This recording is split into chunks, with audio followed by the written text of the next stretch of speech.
السلام علیکم جی، میرا نام محمد سعد ہے اور آپ میرا یوٹیوب چینل دیکھ رہے ہیں۔ میں آپ کو اپنے اس چینل پہ ویلکم کرتا ہوں۔ جیسا کہ آپ کو پتہ ہے کہ ہماری کنسٹرکشن کمپنی ہے، تو اسی حوالے سے میں آپ کو گائیڈ لائن کرتا رہتا ہوں۔ تو آج کا جو میرا ٹاپک ہے وہ ہے سیلنگ کے کام میں کی جانے والی احتیاطیں۔ یہ بہت ہی اہم ٹاپک ہے، اس پہ ہر بندے کا جو ہاؤس کنسٹرکشن کروا رہا ہے اس کا واسطہ پڑتا رہتا ہے سیلنگ کے کام سے۔ اس نے اپنا سیلنگ کا کام کروانا ہوتا ہے، تو ہم اس کو دیکھ لیتے ہیں کہ اس کو میں ڈیٹیل سے آپ کے ساتھ اس کی جو تمام تفصیلات ہیں سیلنگ کے متعلق وہ میں شیئر کرتا ہوں۔ سب سے پہلے اگر چھتوں پہ سیلنگ کا کام کروانا ہو تو چھتیں پلستر مت کریں، کیونکہ چھتوں پہ پلستر کا اہم ترین کام شٹرنگ کی بدصورتی کو چھپانا ہوتا ہے، جو سیلنگ میں ویسے ہی چھپ جائے گی۔ اس طرح مٹیریل اور لیبر دونوں کی بچت کر سکتے ہیں۔ اگر آپ نے فیصلہ کر لیا ہے کہ آپ نے سیلنگ ہی کروانی ہے تو آپ چھتوں کو نیچے سے پلستر نہ کروائیں۔ اس سے آپ کا مٹیریل بھی بچے گا، لیبر بھی بچے گی۔ کچھ لوگ فیصلہ نہیں کر پاتے، وہ جو ہے پلستر بھی کروا لیتے ہیں پہلے اور پھر سیلنگ بھی کروا لیتے ہیں۔ تو بہتر ہے کہ آپ پہلے ڈیسائیڈ کر لیں آپ نے سیلنگ ہی کروانی ہے، تو پھر آپ نے وہاں پہ اس چھت کو نیچے سے آپ نے پلستر نہیں کروانا۔ اس کے علاوہ جب تک چھت یا دیواریں خشک نہ ہو جائیں سیلنگ کا کام مت شروع کریں۔ پہلے اگر آپ کا تازہ کام ہے تو پہلے آپ اس کو خشک ہونے دیں اچھی طرح، اور اس کے بعد ہی سیلنگ کا کام شروع کریں۔ پلاسٹک آف پیرس والی سیلنگ نمی والی جگہ کے لیے بالکل موزوں نہیں ہے، بلکہ خطرناک ثابت ہوتی ہے، لہٰذا جہاں مستقل نمی ہو وہاں پلاسٹک آف پیرس والی سیلنگ کا کام مت کروائیں۔ اچھا، آپ نے بھی دیکھا ہوگا کہ سیلنگ جو لوگ گھروں میں اکثر کرواتے ہیں ٹوٹ جاتی ہے، جو پلاسٹک آف پیرس والی سیلنگ نیچے گر جاتی ہے یا جگہ جگہ سے ٹوٹ جاتی ہے، تو بہت بدصورت لگتی ہے، بہت اس کی جو لک ہے گھر کی وہ خراب ہوتی ہے اس سے۔ اب بیچ میں سے ایک ٹکڑا اس کا ٹوٹا ہوا ہے، دوسرا سلامت ہے، وہ بھی کسی ٹائم بھی ٹوٹ کے نیچے گر سکتا ہے۔ تو بہتر ہے کہ جہاں چھت میں نمی ہو وہاں پلاسٹک اور پیرس والی آپ سیلنگ نہ کروائیں، وہاں آپ دوسری سیلنگ کروا سکتے ہیں جو دوسری 2x2 کی ہوتی ہے، جپسم سیلنگ اس کو کہتے ہیں۔ آپ وہ والی سیلنگ کروا لیں جو لیکن پلاسٹک آف پیرس والی سیلنگ جو ہے وہ نمی والی جگہوں پہ ٹکے گی نہیں، ٹوٹ کے نیچے گر جائے گی، اس لیے بہتر ہے کہ آپ یہ والی سیلنگ نہ کروائیں۔ سیلنگ کا کام کرتے وقت خود چیک کریں کہ سیلنگ والے نے لیول تو ٹھیک کیا ہے، اس میں فرق تو نہیں ہے، کیونکہ اس فرق ہونے کی صورت میں یہ فنشنگ میں واضح ہو کر سامنے آ جائے گا۔ آپ خود چیک کر سکتے ہیں، جب سیلنگ والا سیلنگ لگا رہا ہے وہ دیکھنے سے ہی پتہ چل جاتا ہے کہ وہ لیول میں ہے۔ ایسا نہ ہو کہ ایک جگہ سے وہ زیادہ نیچے ہے ایک جگہ سے اوپر ہے، تو یہ آپ خود اس کو دیکھ کے آپ اس فرق کو چیک کریں، اور ورنہ آپ کی جو فنشنگ کا آئٹم ہے، کیونکہ سیلنگ فنشنگ کا آئٹم ہے، تو یہ پھر آپ کو جو ہے دیکھنے میں بدصورت لگتی ہے، تو اس کو اسی ٹائم آپ اس کو روک لیں، اس کا لیول ٹھیک کروا لیں۔ نئے سیلنگ کی پلیٹس بھی لیول میں ہوں، ان میں ڈھلک نہ ہو۔ اگر سیلنگ والا یہ جواز دے کہ یہ رنگ کے کام میں کور ہو جائیں گی تو فوراً سمجھ جائیں کہ وہ رونگ نمبر ہے، کیونکہ ڈھلک کبھی بھی پٹین کہتے ہیں جو رنگ کے لیے استعمال ہوتی ہے، اس میں کور نہیں ہوتی۔ پٹین اچھا ہوتی ہے جو ہمارے سفید کلر کی پٹین ہوتی ہے، جو ہم فل کرتے ہیں اپنے جو سوراخ ہیں اس کو فل کرنے کے لیے، اس کے اندر ہم پٹین بھرتے ہیں۔ تو اگر سیلنگ کی لیول میں اگر فرق ہو تو آپ اس کو جو پٹین لگا سے بھی اس کو ٹھیک نہیں کر سکتے، تو بہتر ہے کہ آپ اس کو اسی ٹائم اس کو جو ہے سیلنگ کے اندر ہی اس پلیٹس کو آپ لیول میں کروائیں۔ سیلنگ کا کام اچھا اور لیول میں ہو تو پٹین صرف جوڑ وغیرہ بھرنے کے کام آتی ہے۔ پٹین کا مقصد ہی صرف جوڑ بھرنا ہے، سوراخ بھرنا ہے، چھوٹی موٹی جو درزیں ہوتی ہیں اس کو فل کرنا ہے۔ پٹین جو ہے وہ کبھی بھی آپ کے لیول میں اس کو سیدھا نہیں کرتی، اس لیے آپ نے جو لیول ہے وہ سیلنگ کے اندر ہی اس کا چیک کرنا ہے اور اس کو ٹھیک کروانا ہے۔ ایک اہم غلطی جو سیلنگ والے کرتے ہیں کہ پیسے بچانے یا اپنی نااہلی سے چھت میں سٹیل کے کیل ہو کے سیلنگ کی سپورٹ لگا دیتے ہیں۔ یہ طریقہ انتہائی نامناسب اور خطرناک ہے۔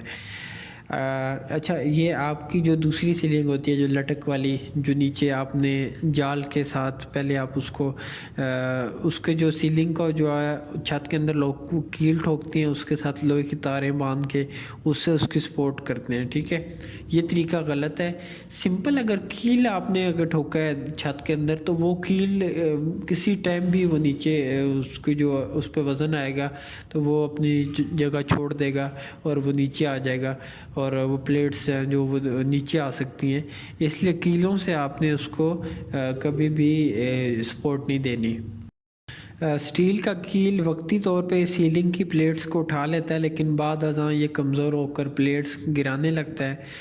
لہٰذا سیلنگ والے کے ساتھ پہلے زبان طے کریں کہ وہ چھت میں ڈرل مشین سے کم از کم 1.5 انچ سوراخ کر کے پیچ والے نیٹ اور رول بولٹ سے لگائے گا اور اس سے اپنی سپورٹ باندھے گا۔ جس طرح میں نے آپ کو پہلے بتایا کہ سمپل چھت کے اندر کیل ٹھوک کے اس کے ساتھ تار باندھ کے سیلنگ والے پلیٹس کو سپورٹ دیتے ہیں، تو وہ جو کیل ہے وہ کسی ٹائم بھی نکل سکتا ہے۔ تو اس کا جو پراپر طریقہ یہ ہے کہ ڈرل مشین سے چھت میں سوراخ کرے، نیٹ اور بولٹ کی مدد سے اس کیل کو لگائے اور اس پہ اپنی سپورٹ باندھے، ٹھیک ہے؟ تاکہ جو سپورٹ ہے، جو کیل ہے، وہ نکلے نہ۔ پراپر آپ اس کو جب ڈرل سے اس کے نیٹ بولٹ سے اس کو آپ ٹائٹ کریں گے تو وہ ایک پکی سپورٹ اس کی بنے گی۔ دوسرا، آپ کا جو سپورٹ بھی زیادہ سے زیادہ 15 انچ دور ہونی چاہیے، اس سے زیادہ ہرگز نہ ہو۔ اس سے جتنے کم فاصلے پہ اتنا اچھا ہے۔ سپورٹ مطلب جس کے ساتھ سیلنگ پلیٹس لٹکی ہوئی ہیں، مطلب چھت اور سیلنگ کے درمیان زیادہ سے زیادہ 15 انچ فاصلہ ہونا چاہیے۔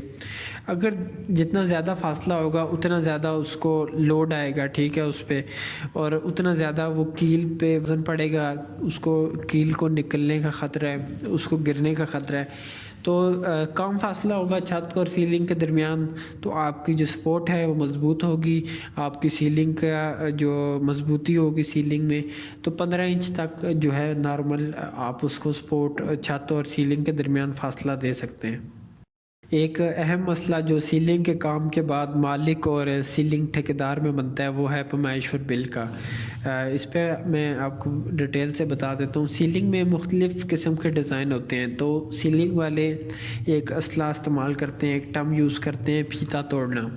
یعنی جہاں ڈیزائن ہوگا وہ ڈیزائن کے اندر سے بھی پیمائش کریں گے، یوں پیمائش بڑھ جاتی ہے۔ مثال ہے کہ اب اگر آپ نے اسکوائر فٹ پہ کام دیا ہوا ہے، ٹھیک ہے، کہ جتنا آپ کام کریں گے، آپ نے جو سیلنگ والا ٹھیکیدار ہے اس کے ساتھ اسکوائر فٹ پہ کام مکایا ہوا ہے کہ یار یہ چھت ہے میری 10 بائی 10 کی، آپ اس پہ یہ 10 بائی 10 100 اسکوائر فٹ بنتا ہے، آپ اس کو اس حساب سے 100 اسکوائر فٹ کا جو آپ نے اس کے ساتھ ریٹ طے کیا اس حساب سے پیسے بنتے ہیں۔ لیکن کیونکہ ڈیزائن کی مدد سے جو ہے اس کی پیمائش بڑھ جاتی ہے، تو اس کی صورت میں آپ نے پہلے طے کر لینا ہے۔ مثلاً 10x10 کمرے کی یوں تو پیمائش 100 اسکوائر فٹ بنے گی، لیکن اگر پھیتا توڑا جائے، مطلب اس کو گھمایا جائے پورا ڈیزائن کے اندر سے بھی، مطلب ڈیزائن کو بھی علیحدہ سے کنسیڈر کیا جائے، تو یہ 11x11 مطلب 121 اسکوائر فٹ پر جا پہنچے گی۔ لہٰذا کام شروع کرنے سے پہلے یہ ٹھیکیدار سے طے کر لیں کہ سیلنگ والی جو پیمائش ہے وہ سیدھی کرے گا یا پھیتا توڑ کے۔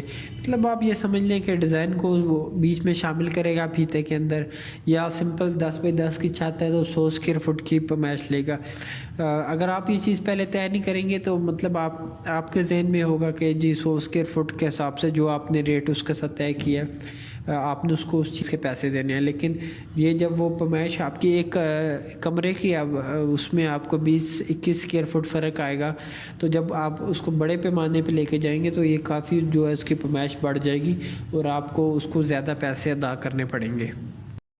اور اسی طرح سیلنگ کے بہت سے ڈیزائن ہوتے ہیں، اس ایسے میں جس میں کام مکمل ہونے کے بعد بارڈر الگ سے لگتا ہے، تو کیا بارڈر کی الگ سے پیمائش ہوگی یا وہ بھی بیچ میں ہی گنا جائے گا؟